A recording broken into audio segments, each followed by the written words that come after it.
picture sa inyo, kundi kasama nyo sa mga ibang parties. Kayo ang mga bangag, kaya gusto nyo kaming gurgurin, ako at ang mga Pilipino, dahil nabubukelya na kayo mga ginayupak, kayong kasalot-salutan sa bayan.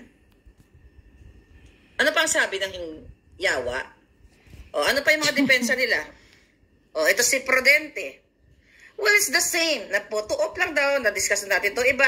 Tapos si Chico na alarma. Si Ortega, dinner lang daw ito sa How How restaurant. Nga si Sandy Dasa. Wala naman ako sinabi sa kanya. Di ba? Kasi may certain Dasa, di ba, na iniwanan ng, I don't know, siya ba yun? May certain Dasa na iniwanan ng kanyang asawang napakaganda kasi nahuli, nakipagtsuktsakan kay Lisa Tanas nung sila ay high na high. So hindi ko lang alam kung sino kasi ang daming Dasa sa Pilipinas. Sino kaya i-touch ang certain Dasa na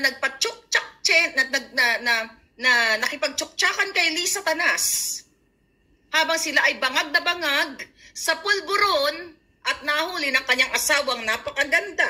Sino ito? Oh my God. Tanong natin kay Sandy. Sandy, kilala mo ba yon? Lisa Butod, nakipagtsuktsakan ka pala. Diba? Wala naman akong sinabi sa kanya kasi I don't know him. Pero nakita ko lang may luto-luto siya. Nagluto-luto si Dudong. Ay, nako.